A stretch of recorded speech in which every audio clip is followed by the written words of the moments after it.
Bismillahirrahmanirrahim. Assalamualaikum warahmatullahi wabarakatuh. Alhamdulillahirabbil alamin wassalatu wassalamu ala asrafil anbiya'i wal mursalin sayyidina wa maulana Muhammadin wa ala alihi washabbihi ajmain, amma ba'd. Alhamdulillah, puji syukur kita panjatkan kehadirat Allah Subhanahu wa taala, berkat limpahan rahmat serta karunia-Nya berupa nikmat kesehatan, kekuatan serta ruang dan waktu yang menjadikan kesempatan bagi saya atas nama Arzan selaku mahasiswa Universitas Sulawesi Barat, Fakultas Ekonomi, Prodi Akuntansi. Jadi di kesempatan ini saya akan memberikan penjelasan singkat terkait perkembangan akuntansi syariah di zaman khalifah atau para sahabat Rasulullah SAW. Yang pertama-tama saya ingin memberikan sebuah sejarah tentang akuntansi syariah itu, di mana sejarah telah membuktikan bahwasanya ilmu akuntansi ternyata lebih dahulu diterapkan dalam dunia Islam, seperti istilah jurnal yang dimana itu sudah dikenal atau digunakan oleh para sahabat, para khalifah ini dengan istilah jaridah atau buku catatan keuangan. Jadi istilah ini juga hampir sama dengan istilah double entry yang mana ini dicetuskan oleh salah satu tokoh yang bernama Luca Pacioli. Dapat kita saksikan bahwa dalam sejarah itu membuktikan bahwa sistem akuntansi itu lebih dahulu digunakan atau diterapkan oleh Islam, di mana kita ketahui bahwa Al-Quran sebagai bentuk dari firman-firman Allah yang menyuruh atau memberikan petunjuk terkait akuntansi syariah ini, di mana diturunkan pada tahun 610 Masehi, yakni 800 tahun lebih dahulu dari Luca Pacioli yang menerbitkan bukunya pada tahun 1494. Nah, pada abad ke-7 Nabi SAW itu mendirikan sebuah lembaga yang bernama Baitul Mal.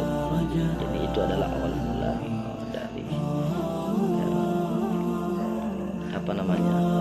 mula dari penerapan sistem akuntansi syariah.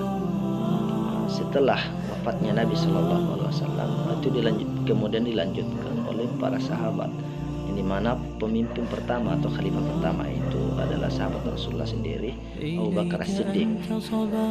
Pengelolaan Baitul Mal atau penerapan sistem akuntansi syariah di zaman khalifah Abu Bakar As-Siddiq itu masih sederhana, yakni pengeluaran dan pemasukan itu dilakukan secara seimbang, sehingga hasil yang kemudian diperoleh itu tidak mempunyai sisa pada saat itu.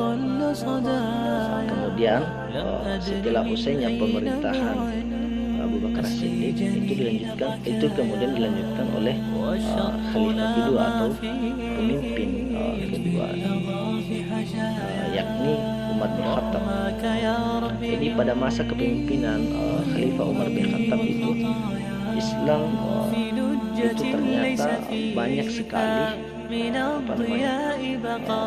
melakukan penaklukan terhadap negeri yang menjadi musuh Islam pada saat itu, sehingga itu menjadi banyak kemudian harta rampasan yang mengalir pada saat itu.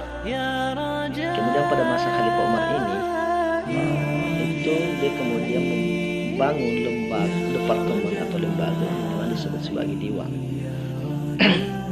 Jadi diwan ini adalah sebagai tempat disimpannya akuntansi dan digunakan untuk pengelolaan dan pembayaran. Kemudian pemerintahan selanjutnya itu dilanjutkan oleh khalifah keempat, yaitu Utsman bin Affan setelah wafatnya Umar bin Khattab. Jadi pada masa kepemimpinan Utsman bin Affan itu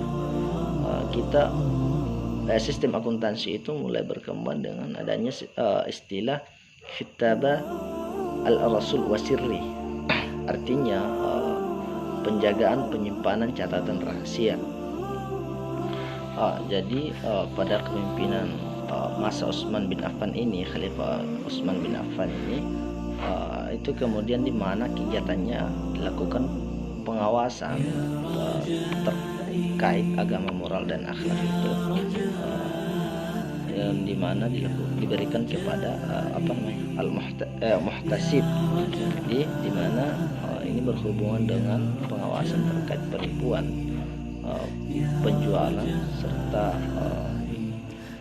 pelanggaran-pelanggaran yang lainnya, dan dimana